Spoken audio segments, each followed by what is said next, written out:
Welcome back to the New Sentinel. Chuck Wuka here. If you tuned in last week, you remember we dove into urban surveillance, those eerie cameras watching every move.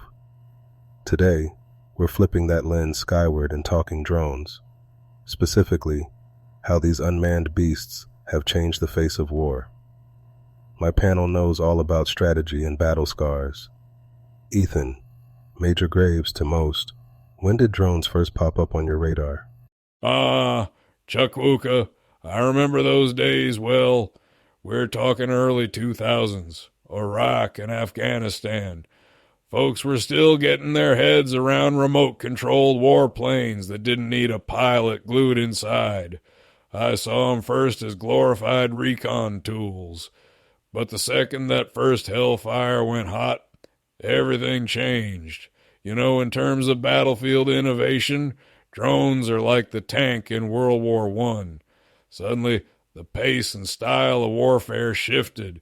Less risk to boots on the ground, more precision. You could take out a car, and the roads beside it still ran. No more guesswork, like in the days of carpet bombing, man. Yeah, that's spot on. I always say, back in my Iraq days, the rumor mill was spinning fast. The Americans have robot planes now. Folks didn't believe it at first. Then, word started spreading about silent eyes tracking insurgents through palm groves. Made you feel both safer and, honestly, a bit exposed, even as a friendly. Kind of like, if you can see them, they can see you too. But it's wild how quickly these drones moved from just spotting things to actually firing missiles.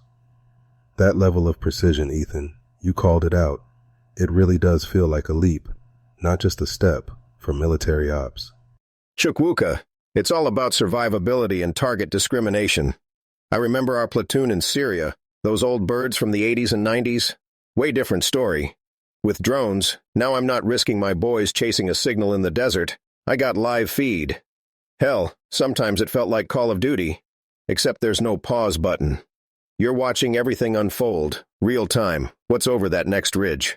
Takes a little mental rewiring, but that's the modern battle space, gentlemen. And ma'am, Olga, you know what I mean.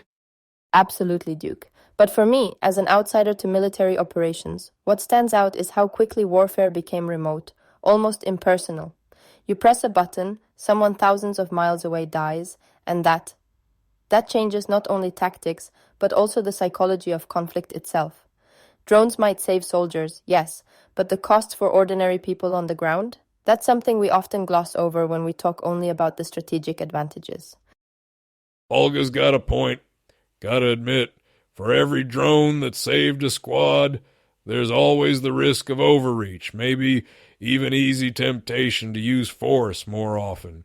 Still, in terms of minimizing my soldiers' risk, the tech was game-changing. I mean, it's like when the longbow got introduced or the repeating rifle. Whoever adapts first wins the next fight. That's war, ugly as it is. The ugly side, Major, is exactly where I want to go next, because it's not just about soldiers coming home. Remember the 2020 drone strike against General Soleimani? The world watched as a US drone hit the convoy near Baghdad airport. The message was clear, but so was the outrage, both from governments and from millions who questioned what rulebook was being followed. And then Afghanistan, so many reports over the years of mistaken strikes, civilians caught in the crossfire, whole families lost. These stories, it's not just numbers. For locals, drones buzzing overhead mean daily fear. That remote war you mentioned is very real from Kabul to Gaza. I can't argue with any of that, Olga. I told you before my first brush with drones was intel, not actually pulling the trigger. But you hear stories, you see aftermath. It's easier to push a button than to face the consequences, right? And that, I think, is where the big moral headache comes in. There's undeniable strategic value, precision, less risk to our side. But it's not a video game, like Duke said. Every drone strike makes headlines when it goes wrong. There's always that moral cost hanging over every operation, every politician or officer signing off. All right, let me just say it straight. I was in country when drones took out a suspected high-value target in Syria. We had eyes on, but the operational environment is messy. Verifying targets isn't always as clear-cut as the movies put it. There's shadows, quick moves, radio comms interrupted by freaking sandstorms. After action review, sometimes you realize collateral damage was bigger than expected, and that sticks with a lot of us long after we redeploy. That's the chess part I always talk about. Fog of war is real, more so when it's happening through a grainy feed and a heat signature. Intel can make you sure of one thing, but drone ops, especially covert ones, yeah, you better double and triple check every chain of command. But still, there's a reason the U.S. and other militaries keep investing. These platforms save lives by keeping Americans out of direct fire. Doesn't mean we ignore the cost. We gotta learn, adapt, and build in new safeguards, especially after something goes wrong. And to your point, Ethan, global response tends to lag behind the technology. Human rights groups, journalists like myself, often investigate after the fact.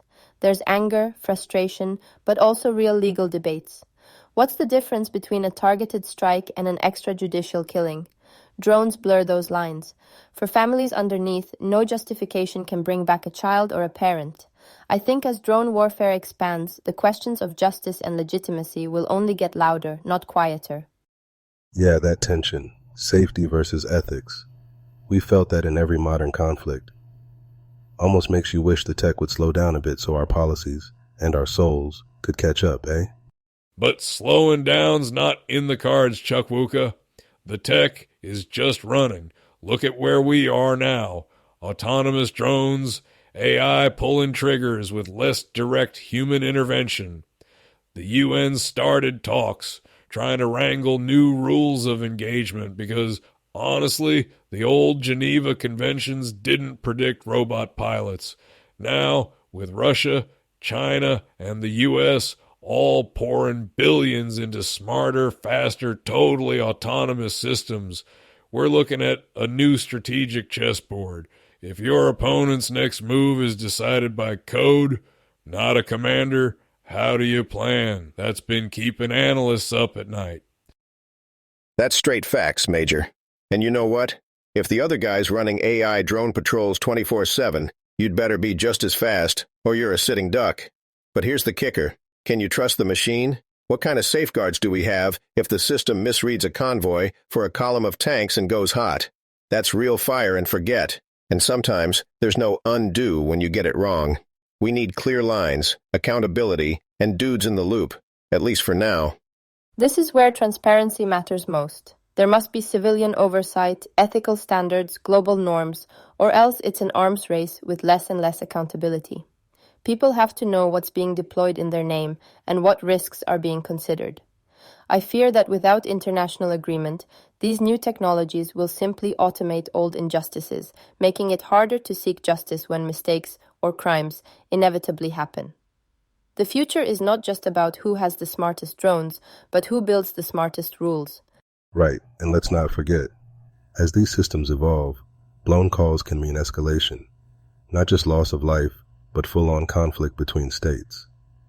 Like Ethan mentioned, it's chess, and if someone tips the board, nobody wins. Building off those UN talks, maybe the world's waking up to the reality we can't let the tech run unchecked. There's power and peril in every breakthrough, and maybe that's what'll define our generation's legacy. Well, we'll see if cooler heads and sharper minds prevail. I'm always up for a game of chess, but war's no game. Gotta stay ahead and stay humane. Guess that's the real checkmate we're aiming for. And until there's real progress on transparency and oversight, I'll keep asking the tough questions. Someone has to. Thanks for the conversation today, everyone. It's been, well, sobering, but important. Stay sharp, team. We'll keep watching those skies, and the folks holding the controller. Catch y'all next time. Always a pleasure. Thanks for tuning in to the New Sentinel. We'll be back soon, so until then, take care. Goodbye, everyone. See you next episode, folks. Goodbye, take care. Later.